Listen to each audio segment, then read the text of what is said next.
An echo of an echo is the semblance of a sound. And I press and I've waited with my ear upon the ground. Oh, lover, I'll see you there, waiting in the willows with your autumn hair. Oh, lover, I'll see you there after many miles. Good evening, everybody, and thanks for watching this episode of the Maine Food Story, an extension of Maine Life. And if you watch Maine Life, you know that Vanessa and I love to eat, but more importantly, we love to learn where our food is coming from and meet the makers and producers and share their stories with you. So tonight we have 6 segments or 6 delicious courses to share. Bon appetit. Hi, I'm Mike Vale, president of Hannaford Supermarkets. Once again, Hannaford is proud to be the presenting sponsor of the Maine Food Story. We're excited for this season and we can't wait to see what Aaron and the team have in store for us. We all know that Maine has become a destination for foodies, and there's really good reason for that. We not only have great restaurants and world-class chefs, we also have hard-working Mainers who are producing some of the world's finest foods.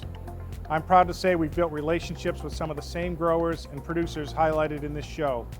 And you'll be able to find a great variety of those local fresh foods in your neighborhood Hannaford, so you can create your own Maine food story. Thanks so much. I hope you enjoyed the show, and we can't wait to see you in our stores again soon. Hi, everybody, and welcome to the Blaine house. If these walls could talk, there have been so many interesting conversations had and beautiful meals prepared. On this feature story, we're going to sit down with the governor and learn how to make her go-to Made in Maine breakfast item, and also hear from Chef Chris and Director Leslie on so many of the past and present food stories coming out of the People's House.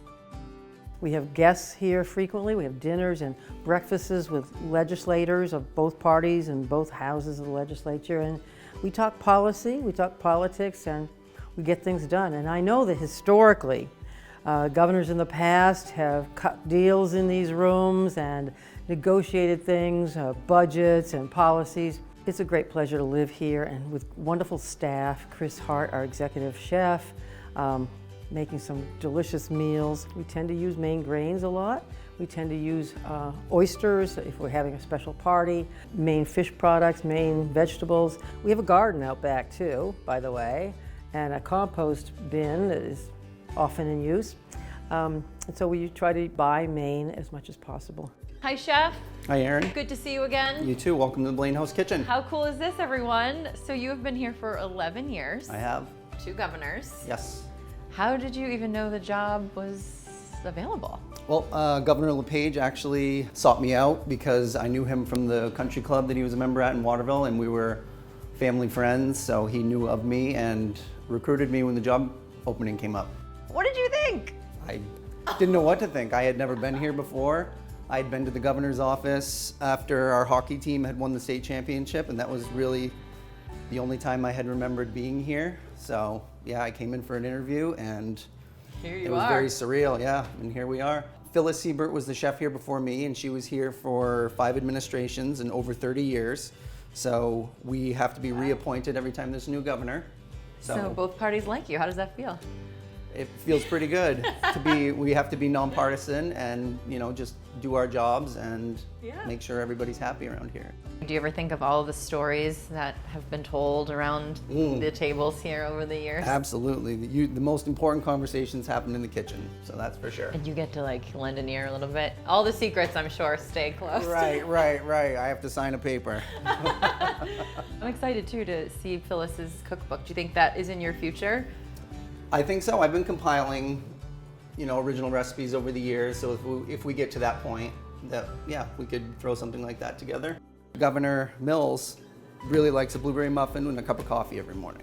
Nice. So I've created a recipe that uses whole grains from Maine grains, rolled oats, flaxseed, wheat bran, just good wholesome ingredients. So she is ready to run the state. Exactly. Yep. All right. And she has one every single morning. Smell those Maine blueberries. That's right. Maybe a little bit more? Or is that okay? Yeah, another scoop. Yeah, lots of cinnamon in there, some vanilla. It smells great. Some good flavors. Well, while these bake, I'm gonna go see my friend Leslie, who is the director of the Blaine House, Thank you. get to know Phyllis's cookbook a little bit and some of the food stories here from the Blaine house. All right. All right. Thank you, you. Chef. This is a really amazing story. Phyllis Siebert, who is, God bless her, 94 years old, she wrote this fun, charming book in 1997. She worked for 5 administrations and was here through the Kings. And she just really writes about what happened in the course of a day and how many people would come through and what interesting folks would come through. But those were back in the days when the house was really open. Yeah. And so you would have an inauguration and 2,000 people could be lined up and she would have to make food for them. In her little kitchen, which you were just in, but there's some great pictures here of the old kitchen. And she finally, the thing that she loved the most was the 60-second dishwasher, because everything before then had to be done by hand. I love this. Dinners were a puzzle. I had to guess how many guests I would have. Sometimes I would get lucky and someone who was invited for dinner would call and refer to the fact that I would refer to that fact, and I would discreetly try to find out who else and how many. Very polite. I sometimes counted people as they came in the door and we quickly set the table. Well, that still happens. Sure. You know, the other morning for breakfast was 6 and then all of a sudden it was 12 and it's all hands on deck. So the food, speaking of which, should be ready. So we're gonna head in with the governor to have a breakfast in the state dining room. And how many folks does that seat? So it seats 24. The beautiful table and chairs were made by 2 different woodworkers in Waldoboro, Maine. Bon appetit. Bon appetit. Cheers. Cheers, Gov. Thank you so much. Thank you for coming. Tastes local. Hi everybody, we are starting the night out with something strong and bold. That's right, we're talking about an espresso martini. There are so many different ways and techniques that you can make an espresso martini out there, right? But this specific one was inspired by our dear friend Carrie Lonsdale, who I believe is bold and beautiful, and that's what we're calling it, the Bold and Beautiful Espresso Martini. And I always get excited when we can take our recipe and put it on the Maine Spirits app. So check it out, here's how you make it. Tonight for Will and I doubled the ingredients, but if you are making one bold and beautiful espresso martini, our recipe calls for 2 ounces of vodka, a ½ ounce of Bailey's Light, which is 40% less sugar and calories. If you are gluten or dairy free, my beverage store helper said that you could substitute for Bailey's almond milk liqueur. ½ ounce of simple syrup, 1 ounce of espresso, and then 2 garnish options. One of the times Carrie made this for me, she used local chocolate shavings as a garnish, but tonight, my friend, we're using 3 espresso beans. Somebody just told me the significance and the meaning behind it: health, wealth, and happiness. Wow, a drink that's strong and bold and symbolic. Bold and beautiful, everybody, on the Maine Spirits app. Cheers to a great night. Hello everyone, my name is Veronika Krakova. I'm originally from Prague, the Czech Republic. I lived in Maine for the past 25 years where I raised my daughter. I am a small business owner. I own a dental lab and I love to make people smile. I love to cook and bake in my spare time, and I'm really excited to show you and share with you one of my traditional Czech dishes called the potato pancakes with sauerkraut and smoked meat. I grew up with everybody cooking and making homemade meals. So it was my mom was cooking, my dad was cooking, my grandparents were cooking, my grandfather was cooking. So everybody was basically creating fresh food from scratch. Most of the meals that are more elaborate are prepared and cooked on the weekends. During the week, our biggest meal is at lunchtime. And then at night, the meal gets smaller and it's pretty basic. But our Czech cuisine consists of a lot of meat, dumplings, not so many vegetables. Like Anthony Bourdain once said when he was in the Czech Republic, it was a country where God forgot to plant vegetables. So the dish I'm going to make for you tonight is special, even though it's not super special for Czech people, but for, family and friends here in America, people love it. So we're making potato pancakes with a lot of garlic and rosemary and marjoram, and we're doing a sauerkraut on the side and fried smoked meat. Here are the simple steps and ingredients for you to make it at home. Erin, you ready? The first step is we're going to be making a sauerkraut. It takes longer to cook, so we want to get it started. We chop onion very fine, fry it together with some garlic, a little bit of chopped bacon.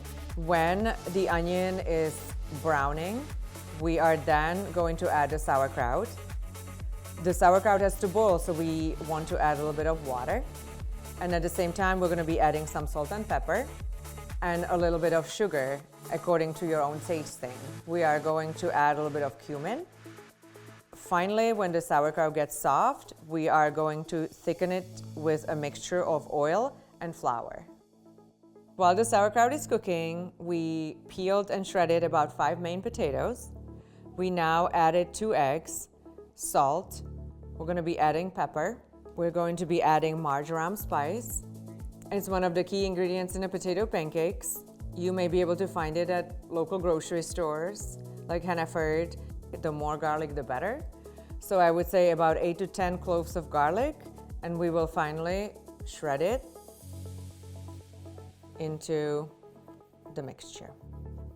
So lastly, we're going to be adding flour, about 2 tablespoons, to keep the mixture together. Now I'm mixing everything together.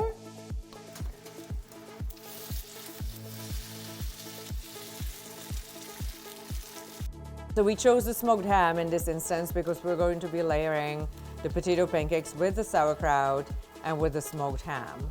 But you can certainly use other meat options such as pork shoulder, pork loin, chicken, anything to your liking.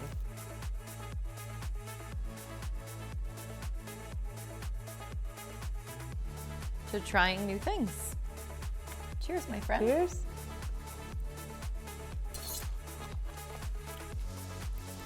It's really good. And it's something that I really don't taste often. In closing, her napkins say life is short, take the trip, buy the shoes, and eat the potato pancakes and sauerkraut with ham. Thank you, friend. You're welcome.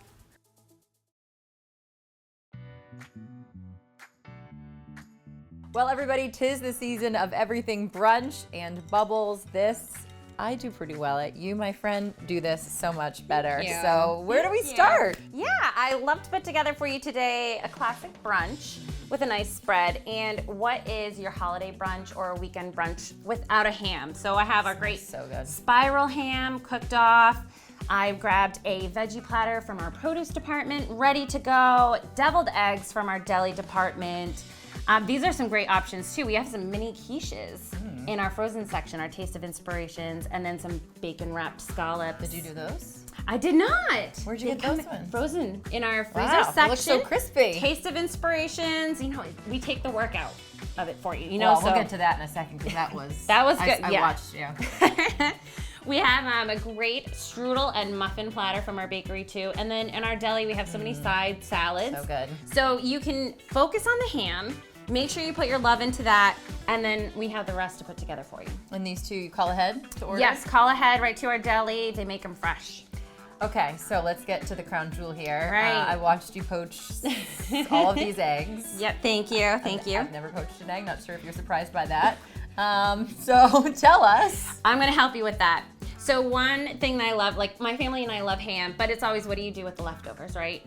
This is a great recipe you can actually find at hannaford.com. And it uses the diced ham sauteed with artichoke hearts and poached eggs, which if it's intimidating, it can be intimidating, but if you're looking for a way to kind of get around that until you get good at it, you can always do an over easy pan fried egg. You know, like I bought one of those molds. oh, So I know. you can use molds too. Perfect. Right. Well, just make sure it's a runny, right? Classic Benedict is that runny yolk. That's my favorite part. And a great trick with this is the faux hollandaise sauce. All I did was take half of the can of artichoke hearts, whipped it together in a food processor with mayonnaise, mustard, and some buttermilk. And you wouldn't even guess that it's not a real hollandaise sauce. And you can eat all of this as well, like we do, and I'm sure in your family, you can eat brunch for dinner. Yes, it's another way to enjoy, you know, all the deliciousness. And what do we have over here? So this was all your idea. Well, with the bubbles for you, the brunch and the bubbles, this is a grapefruit spritz. So again, you can find the recipe at hannaford.com, and it's such a nice, light, bubbly drink for your afternoon. I'm gonna try this. I thought you made these. These look so great. I know. And nice and crispy. I like my bacon crispy. Nobody would know that I didn't make it. Well, I watched you do that, so. Thank you. Cheers, everybody, and cheers, my friend. Cheers. Happy brunching. Happy brunching. Bubbling. Good call. That's yummy. Feel the crunch? I love when the TV picks up the crunch.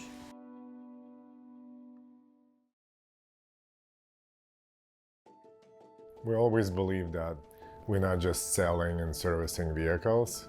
To be involved with teachers and students creates a purpose for everything we do on a daily basis.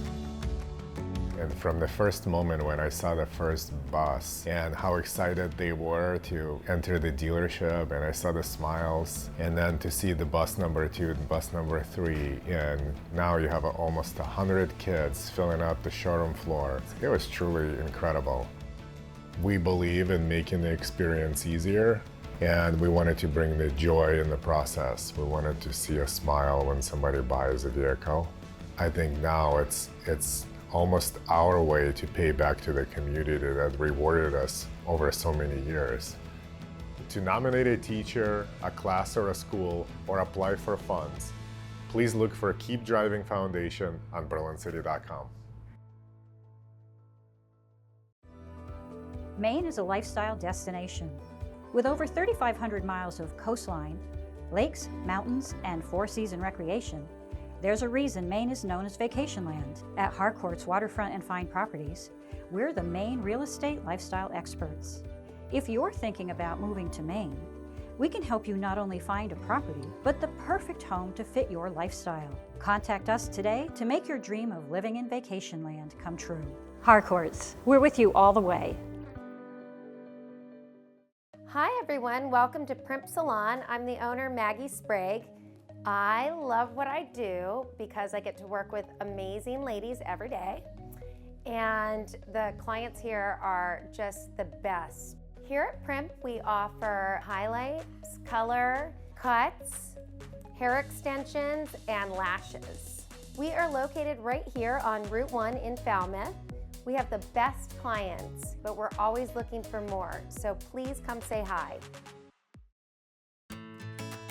Welcome back, everyone. This week on Conversations with Chefs in Their Home Kitchens, Vanessa visits Chef Justin Walker, Danielle Johnson Walker, and their son Jackson, owners of Walker's Maine and Cape Nettic, an open hearth, wood-fired restaurant featuring the freshest, locally sourced ingredients.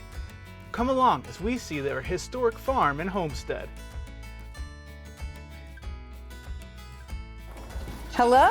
Hello there! How are you guys doing? Nice Good to see you. Hi Jackson, how are you? Thank you for having me at your farm. I brought you guys some breakfast pastries from Ginger Moose. Oh my goodness, delicious. We'll have to hide these from Dad. This is so beautiful. So this farm's been in your family for generations? Jackson's the 6th generation to live here. That's incredible. So it's been here since 1760, but our family took it over in the late 1800s. Wow. So always been a farm, mostly cows, dairy is where it started. So it's a full circle moment to get, different variations. And so you have farm chores you guys have to do before you get to the restaurant and prep for evening service. So Yes. It must be a lot of work. Yeah, and afterwards, but now Jackson's old enough, so he really is a big help.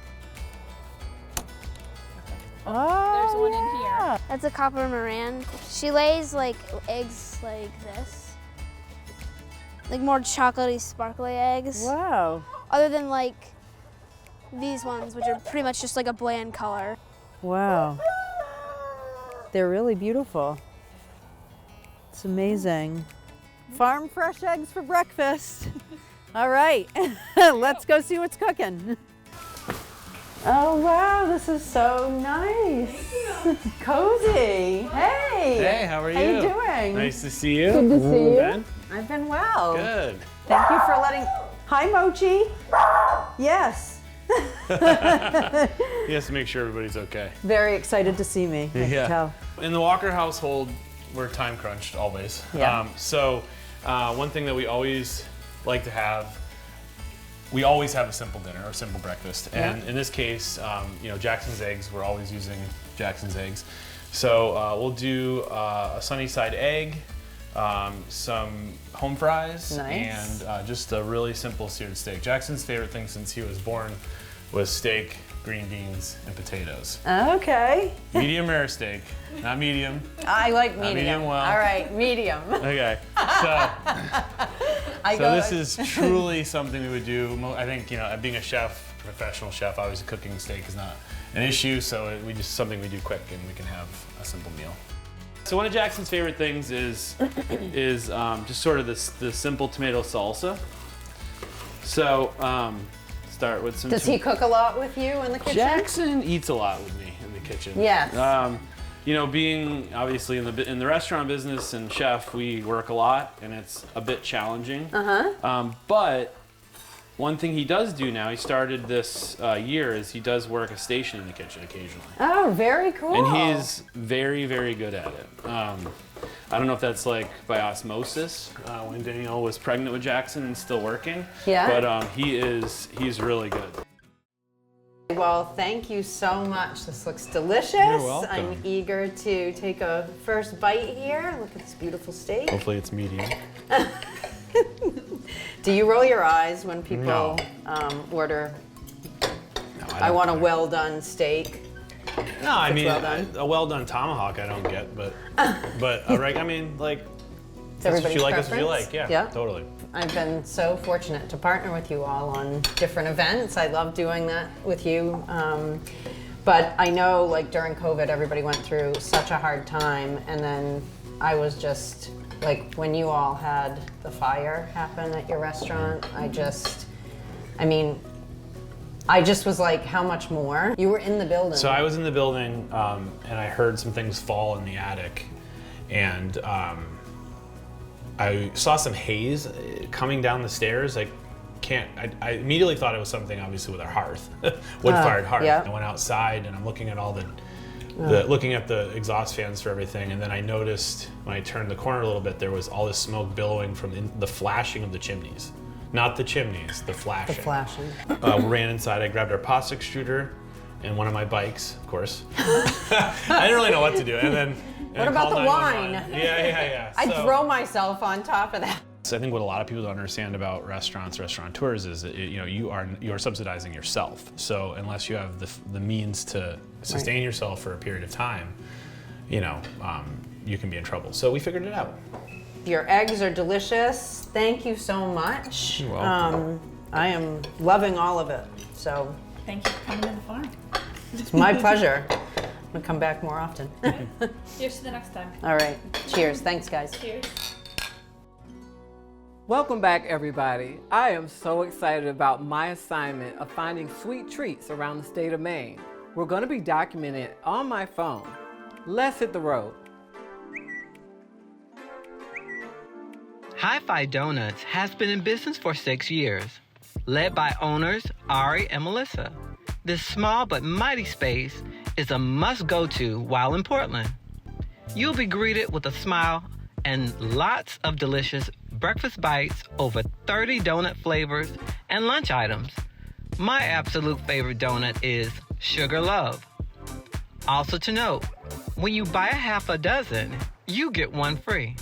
They melt in your mouth and you can tell made with love. Hi-Fi Donuts also offers options for weddings and events, should you want to bring these sweet treats to your party. Enjoy!